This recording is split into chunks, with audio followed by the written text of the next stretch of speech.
നമസ്കാരം. UK life coach മലയാളത്തിലേക്ക് നിങ്ങൾക്കെല്ലാവർക്കും സ്വാഗതം. ആദ്യമായിട്ട് തന്നെ ഏറ്റവും ആഗതമായിരിക്കുന്ന ക്രിസ്മസിൻ്റെയും പുതുവത്സരത്തിൻ്റെയും എല്ലാവിധ ആശംസകളും ഞാൻ എല്ലാവർക്കും നേരുകയാണ്. ഒരുപാട് നന്മകളും ഒരുപാട് പ്രതീക്ഷകളും ഒട്ടനവധി മനസമാധാനവും നമ്മുടെ ഓരോരുത്തരുടെയും ജീവിതത്തിലേക്ക് കടന്നു വരട്ടെ. ഓരോ കുടുംബങ്ങളിലേക്കും ശാന്തിയുടെയും സമാധാനത്തിൻ്റെയും വെള്ളരിപ്രാവ് വരുവാനും അത് അനുഭവവേദ്യമാക്കി തീർക്കുവാനും ഇടയാകട്ടെ എന്ന് ഞാൻ ആശംസിക്കുന്നു. മാനസികമായി ഒട്ടനവധി വിഷമങ്ങളിലൂടെ കടന്നു പോകുന്ന നമ്മളുടെ വിദേശവാസികളായിട്ടുള്ള ആളുകൾ നമ്മൾ ഈ രാജ്യത്ത് ജീവിക്കുമ്പോൾ നമ്മൾ നേരിടുന്ന ഒട്ടനവധി പ്രശ്നങ്ങളെയും പ്രതിസന്ധികളെയും ധീരമായി അത് നേരിട്ടുകൊണ്ട് തന്നെ പ്രശ്നപരിഹാരമുണ്ടാക്കി ഒരു തരത്തിലുമുള്ള ബുദ്ധിമുട്ടുകൾ ഇവിടെ വന്നിട്ടുള്ള ആർക്കും ഉണ്ടാകാതെ എല്ലാ കാര്യങ്ങളും ഭംഗിയായി പരിഹരിച്ച് എല്ലാവർക്കും ശാന്തിയുടെയും സമാധാനത്തിൻ്റെയും ഒരു പുതിയ വർഷം നമുക്ക് കൈവരട്ടെ എന്ന് പ്രത്യേകമായി ഞാൻ ആശംസിക്കുകയാണ്. ഞാനിപ്പോൾ ഈ വീഡിയോ ചെയ്യാനൊരു കാരണം, നമ്മൾ ഏതെങ്കിലും ഒരു വീഡിയോ ഓപ്പൺ ചെയ്ത് കഴിഞ്ഞാൽ അവിടെ മുഴുവനും ഒരുപാട് പ്രശ്നങ്ങളെയും പ്രതിസന്ധികളെയും നമ്മുടെ മുമ്പിൽ ഇങ്ങനെ കാണുകയാണ്. അത് ഈ രാജ്യത്ത് ജീവിക്കുന്നവർ അവരുടെ നിലനിൽപ്പിനെ പറ്റി ഒട്ടനവധി ആകുലതയിലും ചിന്തകളിലൂടെയും കടന്നു പോകുമ്പോൾ അവർക്കത് താങ്ങാൻ കഴിയുന്നതിലും അപ്പുറത്തായിരിക്കും. എല്ലാ ഇൻഫ്ലുവൻസേഴ്സും ഓൾമോസ്റ്റ് പറയുന്നത് ഒരേ കാര്യങ്ങൾ തന്നെയാണെങ്കിലും ആ പറയുന്നതിലെ ഉള്ളടക്കം പലരെയും പലപ്പോഴും വേദനിപ്പിക്കാറുണ്ട്. പലതരത്തിലും അത് അവരെ ഹർട്ട് ചെയ്യുന്നുണ്ട്. അതുകൊണ്ട് എനിക്ക് പറയാനുള്ളത്, ഇത് ഗവൺമെൻറ്റിൻ്റെ നടപടികൾക്കായി കാത്തിരിക്കുന്ന ഒരു വിഷയമാണ്. അവിടെ നമ്മൾ ആരും ദയവ് ചെയ്ത് ഒരു വിധിച്ചുകൊണ്ട് ഒന്നും ഇങ്ങനെ സംഭവിക്കുമെന്ന് പറഞ്ഞ് വിധിച്ചുകൊണ്ട് ഓരോ മനുഷ്യരും കാത്തിരിക്കുന്ന ചില നല്ല ശുഭപ്രതീക്ഷകൾ ഇല്ലാതാക്കി തീർക്കണ്ട. അതവരുടെ ഹൃദയത്തിൽ ഏൽക്കുന്ന മുറിവുകൾ വലുതായിരിക്കും. അതുകൊണ്ട് നിയമത്തിൻ്റെ വഴിക്ക് പോകട്ടെ. ഗവൺമെൻറ് എടുക്കുന്ന നിലപാടുകൾ എന്തായിരുന്നാലും അതിന് നമ്മൾ നിന്നു കൊടുക്കുക. നമുക്ക് പ്രതീക്ഷകൾ ഉണ്ടാകട്ടെ. നമുക്ക് ഈ വരാൻ പോകുന്ന പുതിയ വർഷം ജീവിതത്തിൽ ഒട്ടനവധി മാറ്റങ്ങൾ ഉൾക്കൊള്ളുന്ന നന്മയുടെ വർഷമാക്കി തീരട്ടെ എന്ന് ആശംസിക്കുന്നതോടൊപ്പം നല്ല അനുഭവങ്ങളും ഉണ്ടാകട്ടെ. ഇവിടെ കുട്ടികളും കുടുംബവും ഒക്കെ ആയിട്ട് ജീവിക്കാൻ വന്ന നമ്മളിൽ ഒട്ടനവധി ആളുകൾ നിരാശയുടെ പക്കത്താണ്.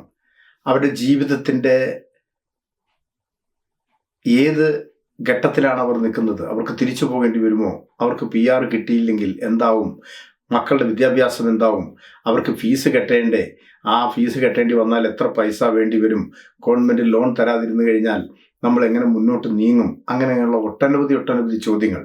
പിന്നെ എംപ്ലോയർ അടുത്തുനിന്ന് ചെറിയ കാരണങ്ങൾക്ക് പോലും ടെർമിനേഷൻ കിട്ടുന്ന അവസ്ഥ, അവരെ ടെർമിനേറ്റ് ചെയ്യപ്പെടുന്ന അവസ്ഥ, അങ്ങനെയൊക്കെയുള്ള ആകുലതകൾ, പേടികൾ എല്ലാവരെയും വല്ലാതെ അലട്ടുന്നുണ്ടെന്നറിയാം. അപ്പോൾ ഇങ്ങനെ നമ്മൾ പേടിച്ചാൽ നമുക്ക് ഒളിച്ചിരിക്കുവാനോ അല്ലെങ്കിൽ നമുക്ക് അതിൽ നിന്ന് എസ്കേപ്പ് ചെയ്ത് പുറത്തു വരുവാനോ നമുക്ക് കഴിയില്ല. നമ്മൾ ഭയപ്പെടാതെ തന്നെ മുന്നോട്ട് പോവുക. നമ്മൾ ചെയ്യുന്ന ജോലികളിൽ നമ്മൾ കൃത്യത പാലിച്ചുകൊണ്ട് മുന്നോട്ട് പോവുക. നിയമം ഒരാൾക്ക് മാത്രമുള്ളതല്ലോ, എല്ലാവരെയും ബാധിക്കുന്നതല്ലേ. അപ്പോൾ അതുകൊണ്ട് നമ്മൾ കുറേ സമാധാനത്തോടു കൂടി തന്നെ നമുക്ക് മുന്നോട്ട് പോവുക. ഡിപ്രഷനിലേക്ക് പോകാതിരിക്കുക. ഒട്ടനവധി ആളുകൾ ഡിപ്രഷനിലേക്കാണ് പോയിക്കൊണ്ടിരിക്കുന്നത്. എന്നെ വിളിക്കുന്ന എത്രയോ ആളുകൾ പറയുന്നത് അവരുടെ വളരെ അധികം വേദനിപ്പിക്കുന്ന കഥകളാണ്. അതുകൊണ്ട് എനിക്ക് പറയാനുള്ളത്, ഈ ആകുലതകൾ കൊണ്ടൊന്നും നമുക്കൊന്നിനും ഒരു പരിഹാരമാകുന്നില്ലല്ലോ. നമ്മളെക്കൊണ്ട് കഴിയുന്ന ചെയ്യാൻ പറ്റുന്ന കാര്യങ്ങൾ നമ്മൾ ചെയ്യുക. ഫോർ എക്സാമ്പിൾ, ഇപ്പോൾ ഈ പൊതുസമൂഹത്തിൽ നടക്കുന്ന ഒട്ടനവധി കാര്യങ്ങളുണ്ട്. നമ്മളതിനെ കണ്ടില്ല എന്ന് നടിക്കരുത്. ഈ പ്രത്യേക സാഹചര്യത്തിൽ നമുക്കറിയാം, റോഡുകളിലും പാലങ്ങളിലും നമുക്കറിയാം ബ്രിഡ്ജുകളിലൊക്കെ അവരുടെ ദേശീയ പതാക അവർ ഉയർത്തിക്കഴിഞ്ഞു. എത്രയോ നാളുകളായിട്ട് അത് കാണുന്നുണ്ട്. ഞാൻ ഈ ഇത്രയും വർഷമായിട്ട് ഇവിടെ കണ്ടിട്ടില്ല അങ്ങനെ. അവർ എവരി നുക്ക് ആൻഡ് കോർണറുകളിൽ ഓൾമോസ്റ്റ് അവരുടെ വീടുകളുടെ മുമ്പിൽ പോലും അവരുടെ പതാക അവർ ഉയർത്തി. ഇതൊന്നും നേരത്തെ ഇല്ലാത്ത കാര്യങ്ങളായിരുന്നു. ഇത് ഞങ്ങളുടെ രാജ്യമാണ്, എന്നുള്ളതിൻ്റെ അതിൻ്റെ ഒരു മുന്നറിയിപ്പും കൂടിയാണത്. നമ്മൾ പോകുന്ന വഴിയിലൊന്ന് ശ്രദ്ധിച്ചാൽ നമുക്ക് കാണാൻ കഴിയും എത്രമാത്രം അവരതിനെ പൊതുജനങ്ങളെ അറിയിക്കാൻ അവർ താല്പര്യപ്പെടുന്നു എന്നുള്ളത് ഇതിനു മുമ്പെങ്ങും ഉണ്ടായിട്ടില്ല. ഇംഗ്ലണ്ടിൻ്റെ പാറ്റേൺ എന്നറിയുന്ന സെൻറ്റ് ജോർജ്, ആ സെൻറ്റ് ജോർജസിൻ്റെ പേരിൽ നമുക്കറിയാം വൈറ്റ് ബാക്ക്ഗ്രൗണ്ടിൽ റെഡ് ക്രോസ് ഒരു ഫ്ലാഗ്, അതും ധാരാളമായിട്ട് കാണുന്നുണ്ട്.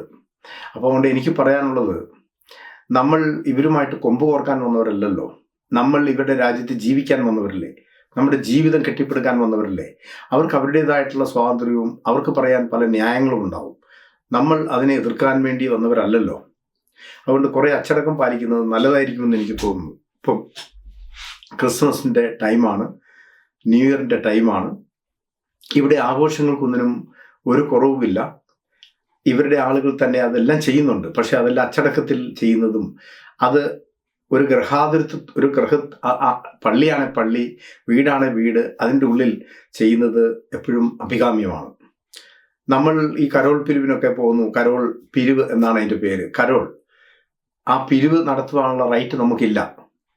കാരണം ഓരോ വീടുകളിൽ ചെല്ലുമ്പോൾ നേർച്ചയിടുക എന്നുള്ളൊരു പരിപാടിയുണ്ട്. അതിന് പാത്രമൊക്കെ ആയിട്ട് പോകുമ്പോൾ അതിനെ തെറ്റിദ്ധരിച്ചുകൊണ്ട് ആളുകൾ ഈയിടെ ഒരു ടീമിനെ കല്ലെറിഞ്ഞത് ചിലപ്പം 10, 18, 20 വയസ്സുള്ള പിള്ളേരായിരിക്കും. അതുപോലെ തന്നെ ഉണ്ണീശോയും കൊണ്ട് അവർ പോയിരുന്ന ആ പിടിച്ചോണ്ട് പോയിരുന്ന പാത്രം ആ ഒരു ഇത് തട്ടിക്കളഞ്ഞു. അത് പബ്ലിക്കിലൂടെ പ്രദർശനം, അതൊരു പ്രൊസഷനായിട്ട് പോകുന്നതിനോട് അവർക്ക് താല്പര്യമില്ല. ഇതൊക്കെയാണ് ഇതിൽ നിന്ന് മനസ്സിലാകേണ്ടത്. നമ്മൾ ചെയ്യുന്ന പ്രവർത്തനങ്ങൾ നമുക്ക് തന്നെ വിനയായി വരും. ഡ്രമ്മും നമ്മൾ ചെണ്ടമേളവും വാദ്യമേളവും ഒക്കെ ആയിട്ട് നമ്മളിങ്ങനെ പബ്ലിക്കിലൂടെ പോയി പാട്ടും പാടി പോകുമ്പോൾ അതൊക്കെല്ലാം ജനങ്ങൾക്ക് നമ്മളോടുള്ള ഈർഷ്യയ്ക്കും നീരസത്തിനും കാരണമാവും. അതൊക്കെ ഒന്ന് കുറയ്ക്കുന്നത് നല്ലതായിരിക്കും. ഇപ്പോൾ ഞാൻ ഓർക്കുകയായിരുന്നു, കഴിഞ്ഞ ദിവസം എൻ്റെ വീട്ടിൽ കരോളിന് വന്നു. വളരെ നല്ല അച്ചടക്കത്തിൽ കഴിഞ്ഞ വർഷം 10, 15, 20 പേരോളം പിന്നെ മാതാപിതാക്കളും കുട്ടികളും അടക്കം പാട്ടും നല്ല ഈ പറഞ്ഞ വാദ്യമേളങ്ങളോട് കൂടിയൊക്കെയാണ് വന്നത്. അതുപോയിട്ട് ഈ പ്രാവശ്യം 3 പേരൻസും 2 കുട്ടികളും. പേരൻസ് എന്ന് പറഞ്ഞാൽ അപ്പൻ, അവരുടെ ആ മക്കളുടെ അപ്പനും അവരുടെ ഓരോ കുട്ടികളും, 3 ഫാമിലിയിൽ പെട്ട 3 പിന്നെ ആണുങ്ങളും അവരുടെ കുഞ്ഞുങ്ങളും, അങ്ങനെ 4-5 പേര് 5-6 പേരാ വന്നത്. ഒരു മനുഷ്യൻ പോലും അറിയാതെ അവരിവിടെ വന്നു. എത്ര ഭംഗിയായി നമ്മളുടെ ആ കർമ്മങ്ങൾ അവർ നടത്തി, അവർ തിരിച്ചുപോയി. അപ്പം ഞാൻ പറഞ്ഞു വരുന്നത്, നമ്മളൊരു അച്ചടക്കം ഈ സമയത്ത് കാണിക്കേണ്ടവരാണ്. നാളെ ഏതെങ്കിലും തരത്തിൽ പ്രശ്നം വന്നു കഴിഞ്ഞാൽ അത് എല്ലാവരെയും ബാധിക്കും. നമ്മളായിട്ട് മറ്റുള്ളവർക്ക് ആർക്കും ഒരു ബുദ്ധിമുട്ട് വരാതിരിക്കട്ടെ. അതുകൊണ്ട് നമ്മൾ ഇങ്ങനെയുള്ള കാര്യങ്ങളൊക്കെ കുറച്ച് അച്ചടക്കം പാലിക്കുക. ഇനിയിപ്പോൾ ക്രിസ്മസിൻ്റെ ആഘോഷങ്ങൾ വരുന്നു. നമുക്കറിയാം, പിന്നെ ക്രിസ്മസ്, ന്യൂ ഇയർ, നമ്മളുടെ അസോസിയേഷനുകളുടെ ആഘോഷങ്ങൾ വരുന്നു. അവയ്ക്കെല്ലാം ഒരു നിയന്ത്രണം വരുത്തുന്നത് വളരെ നല്ലതാണെന്ന് എനിക്ക് അഭിപ്രായമുണ്ട്. ഈ മാത്യു സാറിന് എപ്പോൾ സംസാരിക്കാൻ തുടങ്ങിയാലും കുറേ ഉപദേശം മാത്രമാണ് പറയുന്നതെന്ന് നിങ്ങൾ തെറ്റിദ്ധരിക്കരുത്. ഞാൻ തുടക്കം മുതലേ പറയുന്ന പല കാര്യങ്ങളും നമ്മളെ ഇവിടെ പലതരത്തിൽ ബാധിച്ചിട്ടുണ്ട്. ബാധിക്കാതിരിക്കാനാണ് അതങ്ങനെ പറയുന്നത്. അല്ലാതെ ഇതാർക്കും ഒരു ഉപദേശമായിട്ട് നിങ്ങൾ അങ്ങനെ എടുക്കണമെന്നല്ല. ഞാൻ അങ്ങനെ നിങ്ങളെ ഉപദേശിക്കാൻ ഞാനാരാണ്, അല്ലേ? പക്ഷേ ഒട്ടനവധി അനുഭവങ്ങളുടെ വെളിച്ചത്തിൽ ഇവിടെ പലതും നമ്മളെ അവർ ക്രിട്ടിസൈസ് ചെയ്യാൻ തുടങ്ങി, നമ്മളെ നോട്ടപ്പുള്ളികളാക്കാൻ തുടങ്ങി എന്നതുകൊണ്ടാണ് ഞാനിത് പറയുന്നത്. അതുകൊണ്ട് നമുക്ക് നല്ലത് വരട്ടെ, നല്ല ഒരു സന്തോഷകരമായ ദിവസങ്ങൾ വർഷങ്ങളായിട്ട് മുന്നോട്ട് പോകട്ടെ. അതിനുവേണ്ടി നമുക്ക് ഒറ്റക്കെട്ടായിട്ട് നിന്ന് നമുക്ക് ഇങ്ങനെയുള്ള കാര്യങ്ങളെയൊക്കെ ആവശ്യമില്ലാത്തതിനെ ഒഴിവാക്കിക്കൊണ്ട് മുന്നോട്ട് പോകാം.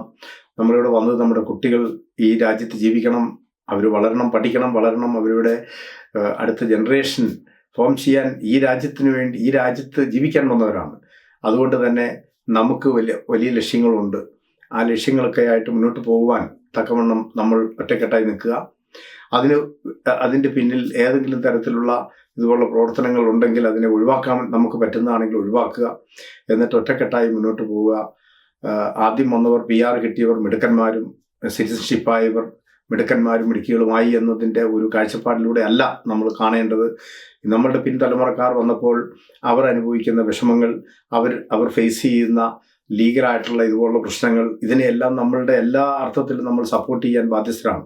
അവരുടെ ഭാഗത്തുനിന്ന് ഏതെങ്കിലുമൊക്കെ മിസ്റ്റേക്സുകൾ വന്നിട്ടുണ്ടെങ്കിൽ നമ്മൾ അവരെ പറഞ്ഞ് മനസ്സിലാക്കുക, എന്നിട്ട് അവരെയും കൂടെ ചേർത്ത് പിടിക്കുക. നിങ്ങൾ ഒറ്റയ്ക്കല്ല, ഞങ്ങളും നിങ്ങളുടെ കൂടെയുണ്ട് എന്ന് പറയുന്നിടത്ത് നമുക്ക് ഒരു നല്ല സന്ദേശം, നല്ലൊരു ക്രിസ്മസ് സന്ദേശം, നല്ലൊരു ന്യൂ ഇയർ മെസ്സേജ് കൊടുക്കാൻ സാധിക്കുന്നത് തന്നെയാണ് എൻ്റെ വിശ്വാസം. അതുകൊണ്ട് നമ്മളുടെ അയൽവാസികളോടും നമ്മളുടെ പരിചയമുള്ളവരോടും നമ്മളുടെ കൊളീഗ്സിനോടും നമ്മൾ കൂടെ ജോലി ചെയ്യുന്നവരോടും നമ്മളുടെ അടുത്തുള്ളവരോടും അകലെയുള്ളവരോടും ഈ ഒരു വേളയിൽ കടന്നു പോകുന്ന ഇതേപോലുള്ള പ്രതിസന്ധികളെ നേരിട്ട് കടന്നു പോകുന്ന, ഡിപ്രഷനിലൂടെ കടന്നു പോകുന്ന, മാനസിക പ്രശ്നങ്ങൾ വേദന അനുഭവിച്ച് വേദനയിലൂടെ കടന്നു പോകുന്ന ഒട്ടനവധി ആളുകൾ നമ്മുടെ സമൂഹത്തിലുണ്ട്. അങ്ങനെയുള്ളവരോട് നമ്മൾ ആദ്യകാലത്ത് വന്ന് നമ്മൾക്ക് പറയാൻ കഴിയണം, ഞങ്ങൾ നിങ്ങളുടെ കൂടെയുണ്ട്, നിങ്ങൾ ഒറ്റയ്ക്കല്ല, ഞങ്ങൾ നിങ്ങളുടെ കൂടെയുണ്ട്, നിങ്ങൾ സമാധാനമായിട്ടിരിക്കൂ, എല്ലാത്തിനും പരിഹാരമുണ്ടാവും എന്ന് പറഞ്ഞുകൊണ്ട് ഒരാശ്വാസവാക്ക് അതവരുടെ ജീവിതത്തിൽ ഒരുപക്ഷെ ഒരു നല്ല ഒരു പുതിയ വെളിച്ചം തന്നെ അവർക്ക് കിട്ടുമെന്ന് തന്നെയാണ് എൻ്റെ വിശ്വാസം. അതുകൊണ്ട് ദയവായി നമ്മളവരെ ഒറ്റപ്പെടുത്തരുത്, അവർക്ക് വിഷമത്തിൻ്റെ ഒരു വഴിയിലൂടെ കടന്നു പോകുമ്പോൾ നമുക്കൊരു നല്ല പ്രതീക്ഷ അവർക്ക് കൊടുക്കാം. ഈ പുതിയ വർഷം നമുക്ക് 2026 പിറക്കുമ്പോൾ അവരുടെ ജീവിതത്തിൽ, ഈ രാജ്യത്ത് ജീവിക്കാൻ വന്നവരുടെ എല്ലാവരുടെയും ജീവിതത്തിൽ ഒരു പുതിയ നന്മയുടെ വെളിച്ചമായി മാറട്ടെ. അതോടൊപ്പം തന്നെ ഈ ക്രിസ്മസ് അവരുടെ ഓരോരുത്തരുടെയും കുടുംബങ്ങളിൽ പുതിയ മാറ്റങ്ങൾ ഉണ്ടാകട്ടെ എന്ന് പ്രത്യേകമായി ആശംസിച്ചുകൊണ്ട് എൻ്റെയും എൻ്റെ കുടുംബത്തിൻ്റെയും എല്ലാവിധ ക്രിസ്മസ് ആൻഡ് ന്യൂ ഇയർ ആശംസകളും ഞാൻ നിങ്ങൾക്ക് നേരുന്നു in advance. Thank you so much. Thank you.